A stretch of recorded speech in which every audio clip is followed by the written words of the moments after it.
What's up, guys? Before we get into the video, I want to tell you how you can watch the entire podcast every week.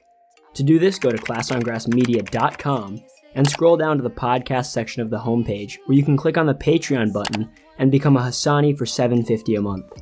Also, you can still listen to the full podcast on all podcasting platforms, so don't be worried if you can't become a patron. Lastly, make sure you subscribe to the channel, and we hope you enjoy.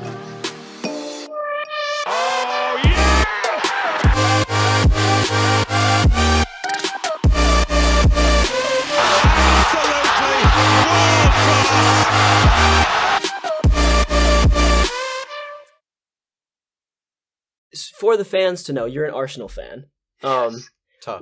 which is unfortunate. Yeah, it's not fun to be an Arsenal fan in 2020. And you guys haven't done the best this season. Let's just say that. But what are your thoughts on where you guys are going to finish this season?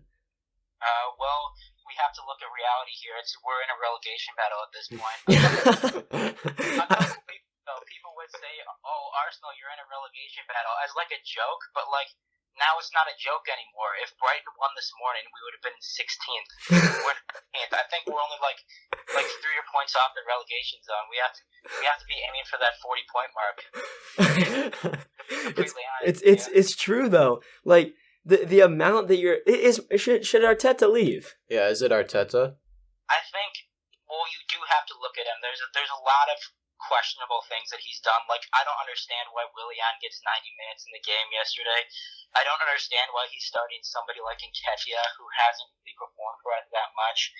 But at the same time, these same group of players have failed under Wenger, failed under Emery, and also failed under Freddie Ljungberg when he was the interim manager.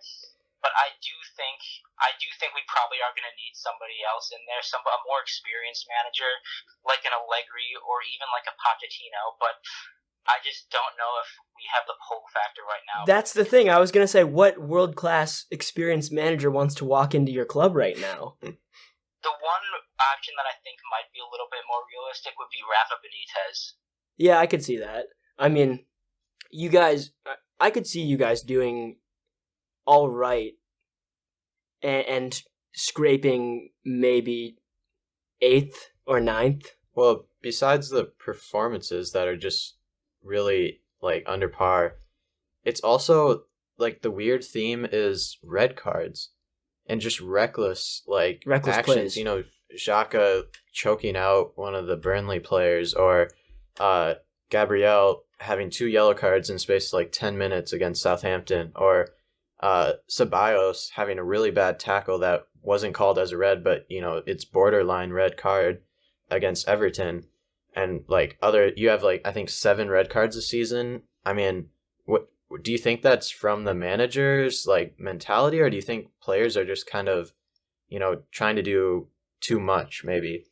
Well, the thing with that is there's some players who I see getting red cards and having a lack of discipline that don't really seem like those types of players. Like Nicolas Pepe got sent off against Leeds. He's not a player that normally would act like that. I think it has to come from a discipline point. It has to be a lack of discipline at that club. Also, it's not just on the pitch. You see stuff like in training, like Ceballos and Nketiah got in a bit of a scrap at one point in training. It's just there's definitely something going on off the pitch that we don't know about that's causing problems. Well, I mean, even I'm fairly certain this story is true, and Patrice Evra's amazing for leaking it out, but even your older, really hallmark players at the club that have done so much, and Thierry Henry said, "I don't want to watch the Arsenal game if Jacques is captaining my club." Yeah, that says a lot, definitely. Also, even with Rob Holding being captain yesterday, we've gone from players like Patrick Vieira and Tony Adams being captain to players like Granit Xhaka and Rob Holding. That's just kind of sums up our decline. I mean, if Brighton were to play you right now, it would be an even matchup. Oh, definitely. Which is sad, because I think Arsenal, I still consider them in the Big Six just because of their name. So I'm sorry, Paul, but I would think it would be quite hilarious if they ended up in the Championship next season. Well, I was even discussion that we're having because of how much money that's been spent on that team and just the global brand that we are. But it's just such a sad decline to see. Don't worry, Brighton is gonna make it out in the playoffs, and Arsenal is gonna win the championship next season. So we'll both be right back up. It'll be fine.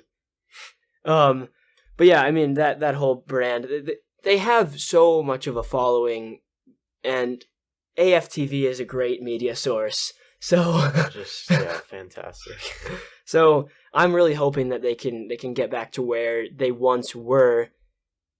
Didn't Jose Mourinho after the game say that Arteta and his club are not only good, but they are good enough to get back this season to a Europa League spot?